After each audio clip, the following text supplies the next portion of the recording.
Shows up, we'll keep the doors open. Thank you all for coming. Just a few quick things before we get started. If you haven't already, please silence or put on vibrate your cell phones and any other tablets or whatever you have with you. Also, if you've not had your chance to purchase a copy of the book yet, don't worry about it.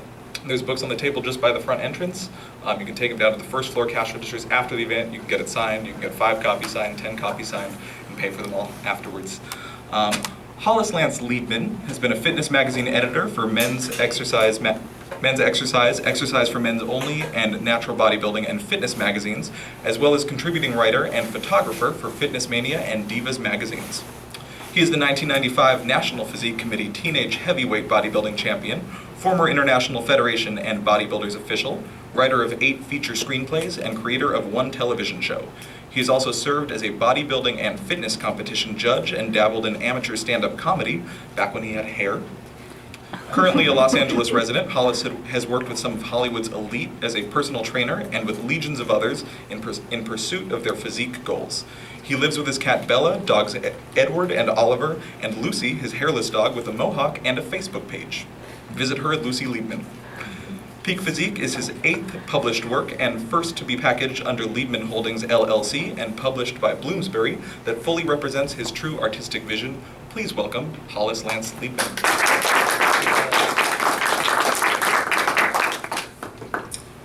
Thank you, Frank. Thank you, everybody, for coming and braving the elements. Welcome to Peak Physique, the official author signing. This is a dream come true. I am so thankful to be here. I can't be more thankful to Barnes & Noble for hosting this event and having me here. I'm going to speak today from the heart in a manner in which you may have not heard me speak before. I want to talk about how this very special book came to be. In every story, there is a black moment, the point at which the protagonist finds him or herself at the lowest point, in which he or she must only come up from there. My black moment was June 17th, 2013. I was at the end of a breakup, a very bad, tough point in my life. It was so bad, she never even changed the toilet paper, not once. That's how bad it was. Anyways, I left feeling like the Terminator at the end of one of the Terminator movies, crawling away. I had an absence of body. Although the Terminator had an absence of body, I had a surplus of it. I had gained 50 pounds. I only blamed myself. It was a relationship in which love was absent and had to be replaced with something. And that something was the drive-in for me every day. During the years of 2011 to 2013, I was a gun for hire. I penned and ran very hard. I penned 7 other books. I'm very proud of them. But they never represented my true artistic vision. I painted in black and white, but I had so much more to offer. I could paint in color. And I decided at that time to do a very special book. It originally started as a book for getting ready for a wedding, a reunion. You just had a baby, a beach body. I wanted to do a book for people that they could get back to being the best they could be. And I thought it would add validity and substance to it if I myself could take people on the journey and say, I'm human too. Sometimes we all need to hit the reset button. Sometimes trainers too and authors fall off the wagon. And I'm not afraid to take my hat off and say, I can be better. I don't like who I am currently. I want to best the image in the mirror. And that's what I set out to do. The book was very difficult to write because it was from the heart, and it was also something I'd wanted to do my whole life, because I put everything into the book, and I wanted to make it different than other books. There's a lot of books out there, but why was this book going to be different? A lot of books show you the what, but not the why. For example, a lot of books, if they're showing chest training, they'll show you're doing a bench press, but they won't explain why. And in my book, I'm talking about what the function of the muscles do. Most people know that the chest does this, but they don't know that the true function of the chest is to draw the arm across. And that is why we do a fly in the chest workout. Peak Physique has not just the what, but the why. I wanted to put everything into a book to let people know, again, the why and how we do things the way we do. So what I did was, I went to war. I said, you're going to get in the best shape you can possibly get in. And I want to be very adamant and clear about this, that I did it 100% natural, and I'm very proud to say that. And I want to go on record in saying that, and also Could I be as good as I was when I competed years ago and clean? And the answer, and I think you'll find in the pages, was yes. So I went to war, and I gave myself time. And I didn't tell many people what I was doing, and I took before pictures, which got published, and I did it over a very slow period of time, the 12-week program, to get myself to being the best I could be. And I went to the top. I thought, if I'm going to shoot this book and do the book of my own finances and my own volition and my own true choice and voice, I'm going to go to the top gym in the world, Gold's Venice.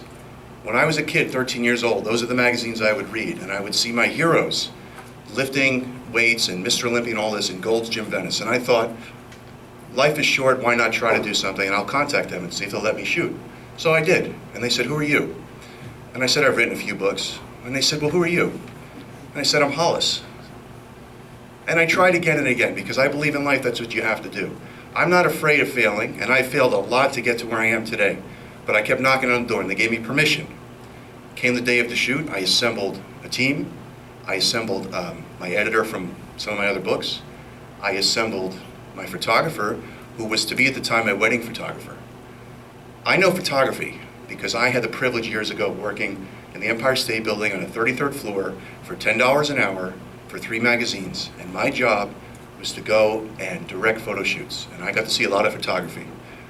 Who was to be my wedding photographer, had an eye that was beyond the norm. I knew that she could deliver for the kind of book I wanted to put together. And I proposed it to her, and she said, of course. So she flew out. I hired an amazing fitness model. And we went to war. We went to Gold's Gym. We were allotted a date to shoot the book of my dreams. Came the day of the shoot, and I was impeccably prepared. I was in better shape even than I anticipated. I was thankful for that. And my nerves got to me. I got to Gold's Gym, and there we were to shoot the book. And I got very nervous. I think because I'm a nervous individual, that's life. I called my best friend since I'm a little kid. And he gave me the Mickey Rocky speech. Get up, you son of a bitch. You worked hard for this, and go and shoot that book. And that's what we did. And we shot the book. The journey has been an amazing journey, because after we put the book together, I have no patience. And I said, why are people not responding? And my editor said, Hollis, relax, it's your first real book under Liebman Holdings LLC, which I registered, by the way. She says, relax. But when you put something into something like this, there is no relaxing. I wanted a linear journey to go from here to here. Turned out we had the interest of 4 publishers. Very thankful. I had the capo de tutti capo, the boss of all bosses, on the phone one day. And my inexperience almost had him hang up, because I said as humbly as I could, thank you for your interest, but I must instill the Citizen Kane clause. And he said, well, what is that? And I said, it means you don't touch a word of my work. With all due respect, sir, because this is my life. I could hear him wanting to hang up, if you could possibly hear that. And it was okay. Because then I heard from Bloomsbury Publishing. Bloomsbury Publishing brought the world Harry Potter books. And it wasn't just that reason that I signed with them. I signed with them because this woman, Kirsty, I spoke with, understood the Citizen Kane clause. She understood that my vision would not be changed. She explained to me that their English, there are a few changes that would have to be made to make it more readable, more presentable for an international audience. And I said, fine. And I'm very, very thankful that she has presented Peak Physique the way I want it to be shown to the world. The director's cut, if you will. There will be no unabridged version. This is the version, because I got very lucky. It seems in this event, with everything, even to all of you fine folks sitting here right now, everything is lined up. And I'm so very thankful, because call it luck, call it skill, call it talent, call it everything you will. Everything came together, and I'm very, very thankful. Another piece of the puzzle was I contacted Chris Jericho, a friend of mine. Chris Jericho, many of you may know, may not, Dancing with the Stars, future Hall of Fame WWE wrestler, lead singer of Fozzy, and on and on and on. We're friends. And I said, would you like to write a foreword? And he said, of course. I said, okay. I wasn't prepared for that, but he did. And for him to do that means the world to me, because there's a term in professional wrestling when 2 athletes get together and put on a dance called getting over. Chris Jericho putting a forward on the book validates me, gets me over. and I can never repay him. There's a few things I must say that I cannot forget. I want to say that I'm very lucky. I'm one of the lucky people. Not only can I share my vision to help people, I'm very lucky because I have two passions in life, the pen and the iron. And the fact that I get to, I actually wanted to bring iron here today, but I thought, how am I going to bring that in the rain? Anyways, to be able to take those two passions and make a living from them is, I'm beyond lucky, I'm beyond ecstatic and thankful. And I'm thankful to God for that to be able to happen. To me, Peak Physique, what it means is, it is not a sprint, but a well-metered marathon. It is New Year's resolutions. A lot of people are going to the gym every day for hours a day. My approach has always been less is more. My approach has always been, if you're a carpenter with a hammer and a nail, 1 or 2 whacks, the job is done. But most of us do this, too many whacks. I want to teach people in this book how to get the nail in with 1 shot, how to get more bang for their time. I want to impress upon people that the shape I got in for this book, and I'm in striking distance now, was achieved with 4 hours of weights a week, and in clean eating, and also cardiovascular, but less is more. And that's very important to me to impress that upon people. The book is for men and women alike. It's for everybody. And I want to be very clear about this. I will always be a bodybuilder, and I'm proud of my past, but it is not a bodybuilding book. This is a self-building book with the mental and the physical tools to get you to be the best you can be. On a slow, progressive 12-week journey, a Swiss Army knife, if you will, that has everything you need in the book. It has most of my favorite exercises. And, oh, what I also wanted to say was, change, when people read the book, starts with a change of perception. It starts with eliminating words like skinny and thin and all that kind of stuff and replacing it with lean and lifestyle. I don't like the word diet, I like the word lifestyle. And we have to start changing the way we're thinking. Even when I was at work and getting ready for the shoot, every week, without fail, I would get leaner and leaner and leaner. And I'm not a showy person. Ask anybody that knows me. I don't wear tank tops. I think if you're a premium car, you don't have to be in the speed lane. You can get away with being in the slow lane, if you will. My point is this. People will come up to me and saying, you're looking skinny. And I said, no, I'm not. I'm looking lean. And change starts with a perception of how we're seeing everything. Less is more. It's very important that we change the way we're seeing things. I want to say, in conclusion, that good things come to those that take action. This, ladies and gentlemen, is one of the few things in life we have control over. Our bodies. We're more than bodies, we're also minds, but why not make the most of it? This book is extremely personal to me because it's a look into my soul. It's beyond getting you to your physical peak. It's about getting you back to your mental peak, because sometimes we all need a reset button. We all fall off the rails, all of us. And sometimes we need someone to say, get up, you son of a bitch, and get back to being the best you can be. If it was up to me, the cover wouldn't be me. Well, it might be, but really, all right. Really, but the cover really should be a mirror, because it's about you versus you. When I competed, I never cared who was next to me. It didn't matter, I had no control over them. I only have control over this.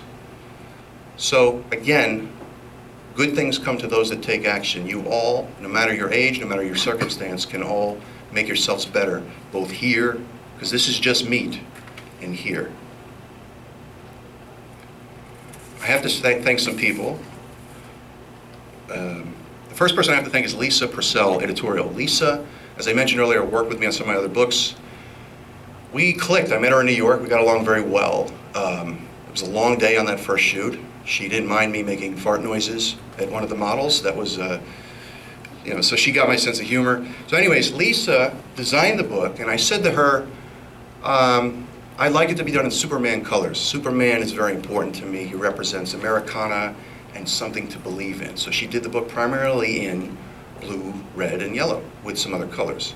That's very important to me because blue is my favorite color, and Superman represents to me a definitive something, a place we can all aspire to be to make ourselves better. I have to thank Jen Schmidt Photography, my former, who was to be my wedding photographer, who was phenomenal. I knew she could do it. She shot the book amazingly so. Everyone that has seen it was blown away. Lisa, my editor, when she saw the photos, couldn't believe it. But I knew we had something good. I have to thank the iconic Gold's Gym Venice for allowing me, a boy with a dream, to shoot in this iconic gym. It's unbelievable. Mr. Olympia is there. I actually freaked out that day because there's Mr. Olympia walking around. And I'm like, I can't even put it into words. It's very, very cool to shoot in the Vatican, if you will, of where physiquedom, if that's a word, takes place. I have to thank Gorilla Wear. When I was a kid and competing, Gorilla Wear was a factory in Danilo, New Jersey that made these cool bodybuilding clothes that probably most of you would never buy. They've gotten better since. I contacted them because I'm Hollis, and I said, hey, want to send me some clothes? I'd like to put them in the book and get your name out there. They sent me whatever I wanted. I have to thank Gorilla Wear for that. I have to thank the beautiful and lovely Michelle Brook, who's here today, the female model, to represent females. I wanted a female that was not thin or skinny, that was a real woman and shapely that represents women as they are beautiful and fabulous. So thank you, Michelle, for being a part of the project. I have to thank Seth Santoro, LA Life chef, who contributed amazing recipes to the book that are easy and healthy. Thank you. Which was very cool.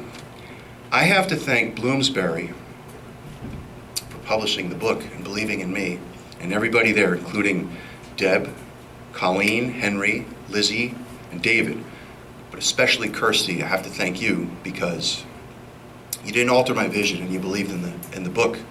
It is amazing to me. I'm still up here, I'm like trembling the fact that this book, and I've had books in stores for a bunch of years now. I was in Costco a few years ago and I had the pleasure of going down the aisle, and my first book was there, and I had a wagon full of M&Ms and not so healthy things that day. So, anyways, but Kirsty, thank you.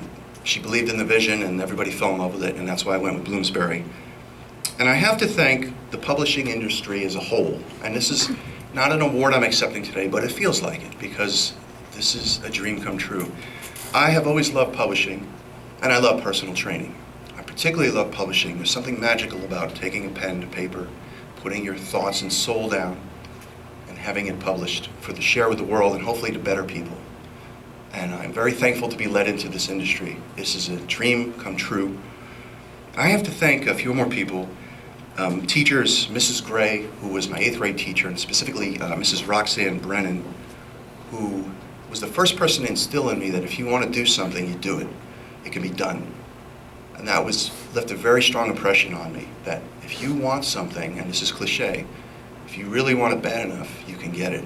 I wanted more than anything to have this book done, to be in shape I hadn't been in years, and I did it. I didn't have control if it would get published or not. For a second, I thought I might have to self-publish it. But here we are today, by the grace of God, that is published to the world. I have to thank, lastly, my mom.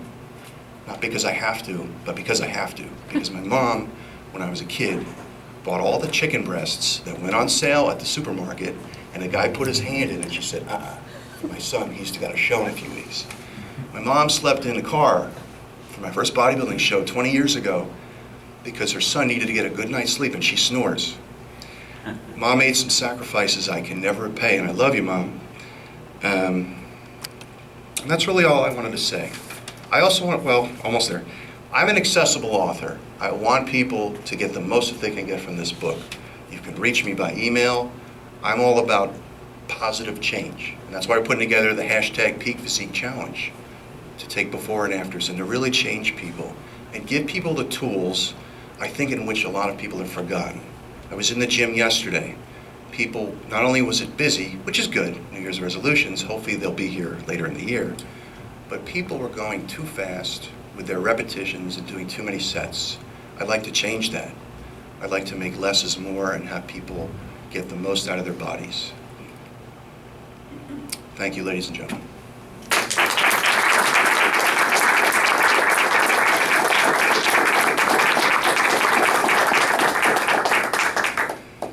Someone has a question. I can feel it. Yes. Can you just talk about inspiration, just how you get started? Like, there are those of us who totally want to get in shape and, can do certain things, run once or twice a week, go work out with a trainer. but the inspiration to kind of bring it all together so you can get to that point? Great question. Inspiration. Inspiration comes, quite frankly, from wherever you can find it. Be it a picture in a magazine of someone you wish to emulate, an article of clothing you just bought that doesn't fit, something wherever you can find it. I was lucky because I was inspired because I had a calling. I had to do this book. There's no other way to describe it. It really comes down to how bad do you want it? How bad do you want to change yourself for the better? It could be a music CD you picked up. It could be a new pair of sneakers that you wear to the gym. I strongly believe in putting pictures on the wall. I actually put a picture on my fridge for this, of how I used to look, and I said, you're going to be that good or better. And I looked at it every day. I would go to the fridge and want to eat poorly. Then I would shut the fridge and say, okay. So wherever you can find inspiration, it's out there. Just grab it. Be the best you can be. The mirror should be your inspiration. Bettering the image in the mirror. Wherever you can find inspiration, I don't think it's hard to find. I think it's hard to hold on to. And you must protect it.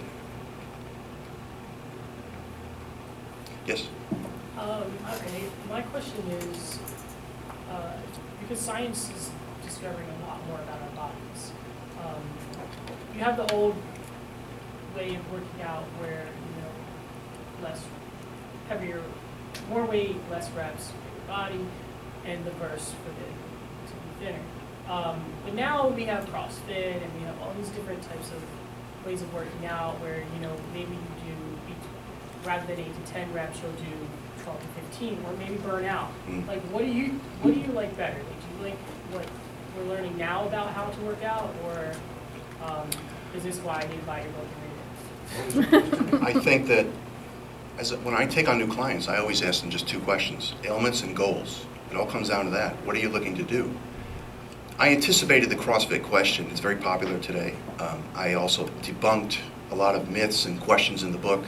When do I stretch? When do I eat? It's all in the book. I wanted to debunk myths once and for all. I forgot to mention that before. So it comes down to your goals. If you want to build muscle, lean muscle, which, let's face it, most of us do, even women, because the more lean muscle you have, the faster your metabolism is. What we want to do, and why I'm in business, is because we want to eliminate fat and increase lean muscle. That's the equation. That's the whole thing. Anybody can get skinny, and anybody can get bulky, but it's not desirable. So it comes down to your goals. You look to me like an ectomorph, a thinner kind of person, small frame man. I would assume your goal is to get a little bit bigger.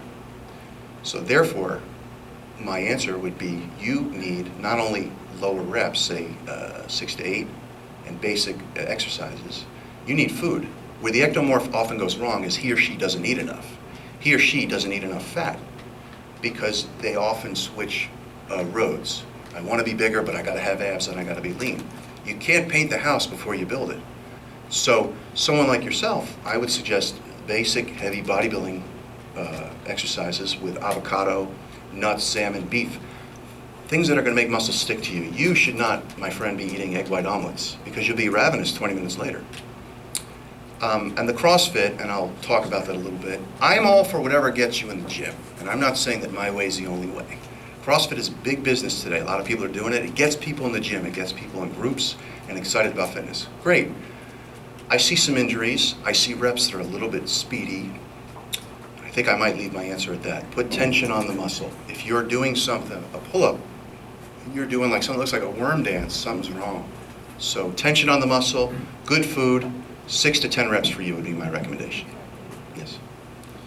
Yes, sir. So I'm a big fan. I have many of your books, and I follow you as well on your website. And what I wanted to say is that inspiration for me comes from watching you get fat.